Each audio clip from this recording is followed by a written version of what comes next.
أما بعد فأعوذ بالله السميع العليم من الشيطان الرجيم وإذ قلتم يا موسى لن نصبر على طعام واحد فادع لنا ربك يخرج لنا مما تنبت الأرض من بقلها وقثائها وفومها وعدسها وبصلها قال أتستبدلون الذي هو أدنى بالذي هو خير اهبطوا مصرا فإن لكم ما سألتم وضربت عليهم الذلة والمسكنة وباءوا بغضب من الله ذلك بأنهم كانوا يكفرون بآيات الله ويقتلون النبيين بغير الحق ذلك بما عصوا وكانوا يعتدون. سورۃ البقرہ آیت نمبر 61. وَإِذْ قُلْتُمْ يَا مُوسَىٰ، اور اس وقت کو یاد کرو جب تم نے کہا اے موسیٰ علیہ السلام، لن نصبر علی طعام واحد، ہم ہرگز ایک کھانے پہ صبر نہیں کریں گے. فادع لنا ربک یخرج لنا مما تنبت الارض، بس آپ اپنے رب سے دعا کریں کہ وہ نکالے ہمارے لیے اس میں سے جو زمین اگاتی ہے، من بقلیہا اس کی سبزیوں سے، وقثائہا اس کی ککڑیوں سے، وفومیہا اس کے لہسن سے، وعدسیہا اور اس کی مسور کی دال سے، وبصلیہا اور اس کے پیاز سے. قال کہا موسیٰ علیہ السلام نے، اتستبدلون کیا تم بدلنا چاہتے ہو، الذی وہ جو ہوا ادنا بہت ہی کم تر ہے، بالذی اس کے مقابلے میں ہوا خیر جو بہتر ہے. اہبطوا مصرا تم اتر جاؤ کسی شہر میں، فإن لکم ما سألتم پس بے شک تمہارے لیے وہی جو تم نے سوال کیا. وضربت علیہم الذلۃ والمسکنہ اور ماری گئی ان پہ ذلت اور مسکنت. وباءوا بغضب من اللہ اور وہ اللہ کے غصے کے ساتھ لوٹے. ذالک بأنہم یہ اس وجہ سے تھی کہ کانوا تھے وہ یکفرون کفر کرتے بآیات اللہ اللہ کی آیات کے ساتھ. ویقتلون النبیین اور وہ قتل کرتے تھے نبیوں کو بغیر الحق کی بغیر کسی وجہ کے بغیر کسی حق کے. ذالک یہ بما عصوا اس وجہ سے کہ وہ نافرمان تھے، وکانوا یعتدون اور وہ حد سے بڑے ہوئے تھے. سورۃ البقرہ کی آیت نمبر 61 جو کہ طویل اور لمبی ہے، اس کا کچھ حصہ ہم بیان کر چکے ہیں، لہذا دہرائی ہم وہاں سے کریں گے جہاں سے اس کی وضاحت باقی ہے. ذالک بأنہم کانوا یکفرون سے دہرا لیں. ذالک یہ، بأنہم اس وجہ سے کہ بے شک وہ، کانوا یکفرون تھے وہ انکار کرتے، بآیات اللہ اللہ کی آیات کا، وَيَقْتُلُونَ النَّبِيِّينَ اور تھے وہ قتل کرتے نبیوں کو، بغیر الحق ناحق.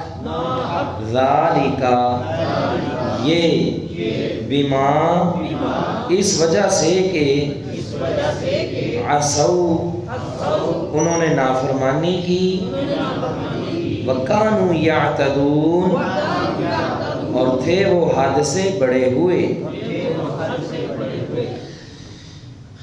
اللہ اکبر. بنی اسرائیل ایک فضیلت والی قوم تھی. اللہ تعالیٰ نے فرمایا کہ وَأَنِّي فَضَّلْتُكُمْ عَلَى الْعَالَمِينَ اور بے شک میں نے تمہیں فضیلت دی ہے تمام جہانوں پر.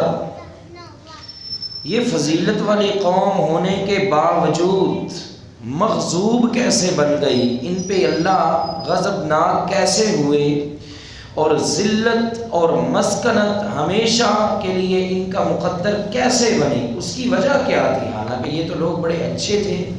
فضیلت والی قوم تھی اور ایسی فضیلت ان سے پہلے کسی کو نہیں ملی تھی، تو پھر ان پہ ذلت کیوں آئی؟ اور ذلت بھی عارضی نہیں، وقتی نہیں، بلکہ مستقل کا معنی ہمیشہ اور قیامت تک کے لیے ان کے لیے ذلت، اور ذلت ہے مسکنت کا معنی پستی، ان کے لیے قیامت تک پستی ہی پستی ہے۔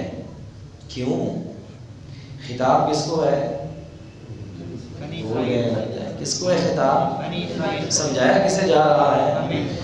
امت محمد کو صلی اللہ علیہ وسلم۔ تو امت محمد بھی افضل ترین ہے، لیکن بنی اسرائیل بھی افضل ترین تھی، وہ مغضوب بھی ہوئی، اللہ کا ان پہ غصہ اور غضب اور ذلت بھی ان پہ اتری اور مسکنت بھی ان پہ اتری، حالانکہ وہ افضل ترین تھے۔ کیوں؟ اس کے کچھ اسباب تھے، اس کی کچھ وجوہات تھی۔ اگر وہ وجوہات تم میں بھی آ گئی تو تم پہ بھی اللہ کا غضب ہی اترے گا، تمہارا مقدر بھی ذلت اور مسکنت ہی ہوگی۔ یہ ہمیں سمجھایا جا رہا ہے۔ اب آگے اللہ تعالیٰ نے وجہ بیان کی، فرمایا کہ بنی اسرائیل مغضوب کیوں ہوئے، ان پہ غصہ اللہ کا کیوں تھا؟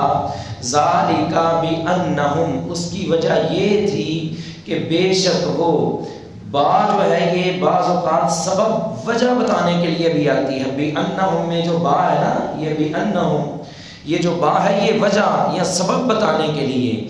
ذالک یہ بانہم بسبب اس کے یا وجہ اس کی یہ تھی کہ بے شک وہ کانوا یکفرون بآیات اللہ، اللہ کی آیات کا انکار کیا کرتے تھے۔ اللہ اکبر۔ بنی اسرائیل مغضوب کیوں ہوئے؟ ان کا پہلا جرم یہ تھا کہ اللہ کی آیات کے ساتھ وہ کفر کرتے تھے، اللہ کی آیات کا کیا کرتے تھے؟ انکار کرتے تھے۔ اب ہم میں سے تو ایسا کوئی نہیں جو اللہ کی آیات کے ساتھ کفر کرتا ہے، یہ دیکھنا ہے۔ کیسے دیکھیں گے؟ ہم پھر بنی اسرائیل کے پاس جائیں گے۔ بھئی پوری بنی اسرائیل دیکھ لو، کوئی ایک بندہ دکھاؤ جو کہے میں اللہ سے کفر کرتا ہوں۔ ابھی تک آپ نے اتنا ترجمہ پڑھا، فضیلتیں بھی پڑھی، رحمتیں انعامات بھی پڑھی، بھلا کسی نے کہا ہے کہ ہم اللہ کے ساتھ کفر کرتے ہیں؟ موسیٰ علیہ السلام کے ساتھ کفر کرتے ہیں؟ کچھ بھی نہیں ایسا کہا۔ پھر اللہ کیوں کہہ رہے ہیں کہ بِأَنَّهُمْ يَكْفُرُونَ بِآيَاتِ اللَّهِ، کہ وہ اللہ کی آیات کے ساتھ کفر کرتے تھے، اللہ کی آیات کے ساتھ انکار کرتے تھے۔ کیوں کہہ رہے ہیں؟ تو اس کا جواب یہ ہے، ہم پہلے بھی ایک دفعہ بتا چکے ہیں کہ کفر ہوتا ہے دو طرح کا۔ ایک ہے کافر، وہ کفر کر رہا ہے۔ ایک بندہ تو مومن ہے لیکن اعمال کون سے ہیں؟ کفریہ۔ یہ اپنے آپ کو کہتے تو مومن تھے، موسیٰ علیہ السلام کا کلمہ پڑھنے والے تھے، اس کے باوجود کرتوتیں، اعمال یکفرون بآیات اللہ، اللہ کی آیات کا، یہ مومنوں کا کام تو نہیں ہے انکار کرنا۔ انکار تو کافر کرتے ہیں۔ بندہ کلمہ بھی پڑھ رہا ہو پھر اللہ کی آیات کے ساتھ کفر بھی کرے، انکار بھی کرے، تو یہ کام کافروں والا ہے، مومنوں والا نہیں ہے۔ اب اس امت میں بھی دیکھ لیں، اللہ کی آیات کے ساتھ انکار کیا ہے؟ اللہ کا حکم نہ ماننا، اللہ کو حاکم تسلیم نہ کرنا، اللہ کا فیصلہ قبول نہ کرنا، اللہ کے فیصلوں کو چھوڑ کے مخلوق کے فیصلوں کو نافذ کرنا۔ نہیں سمجھ رہے؟ ایک حدیث ہے ابو امامہ باہلی رضی اللہ تعالیٰ عنہ سے، فرماتے ہیں کہ رسول اللہ صلی اللہ علیہ وسلم نے فرمایا لا تنقضن عرى الاسلام عروة لتنقضن فی الاسلام لتنقضن عرى الاسلام عروة، اسلام کی جو سنگلی ہے نا، کڑیاں ہیں، یہ عروة، یہ کڑیاں ٹوٹ جائیں گی، ان کو توڑ دیا جائے گا، لوگ توڑ دیں گے۔ ساتھ آپ نے فرمایا کلما نقضت، جب بھی کوئی کڑی ٹوٹے گی، کس کی بات بتا رہے ہیں؟ رسول اللہ صلی اللہ علیہ وسلم اپنی امت کی بات بتا رہے ہیں۔ کلما نقضت، جب بھی کوئی کڑی ٹوٹے گی، تشبث الناس التی تلیہا، لوگ اس کڑی کو چھوڑ کے دوسری کڑی کو پکڑ لیں گے۔ اللہ اکبر۔ ایک کڑی ٹوٹی،